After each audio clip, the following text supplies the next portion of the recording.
I'm glad you brought us on to this wonderful, the biggest party in sport, the Caribbean Premier League.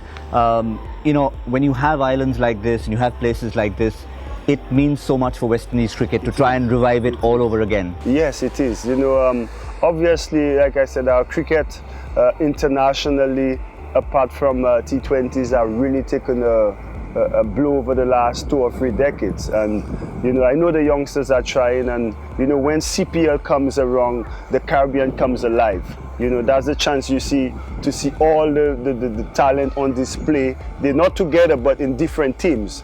And it's good. It's a good product. You know, watching cricket in the Caribbean is different to anywhere else in the world. Obviously, every fan in different islands are passionate.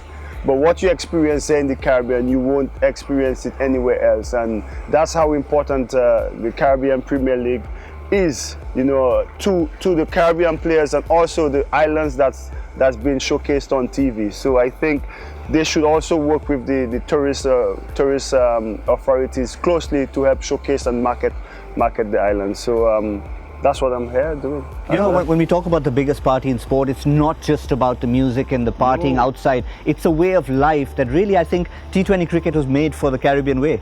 I'm telling you, and especially, you know, we've had the last major event we had in the Caribbean was in 2010, I think, where we have the World T20. I know the Women's World Cup is coming in November, and games will be here in St. Lucia as well. So we get an opportunity to just showcase everything. And the Caribbean is one of the #1 destinations in the world. You let the people know, come enjoy the ambience, come enjoy the place. Lovely beaches, lovely sun, and you have a great time. But the Caribbean Premier League is truly the biggest party in sport, where you get everything. But there are times, obviously, when it comes to Daren's team, there have been some ups and downs. How important is it, Daren, for you to have a sense of humor? I remember, I can narrate a quick incident. Last year, we were at the casino in St. Kitts, and St. Lucia had lost several games on the trot, but yet he had a smile on his face. You walked up to the table, you won, you cleaned up the roulette table, and you said, "It's the only thing I'm winning." That is true. Look, you've been modest. We've had a terrible campaign, not only this year, last year as well. And I try to pinpoint why. We have some good players, you know, we have the camaraderie in the team is excellent, but we all know cricket is not played on paper.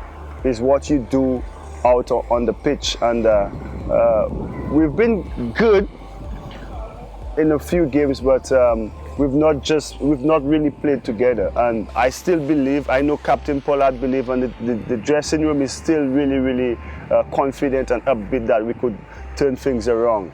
But it gets really tough when you're losing, and I think the different characters, the Andre Fletcher, Keswick Williams, these guys are so jovial.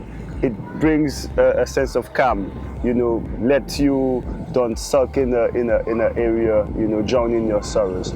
And myself, you know, I'm a positive thinker, so I will not let a few bad games or performances bring my spirits down. But I would love to see St. Lucia coming out and support the St. Lucia Stars.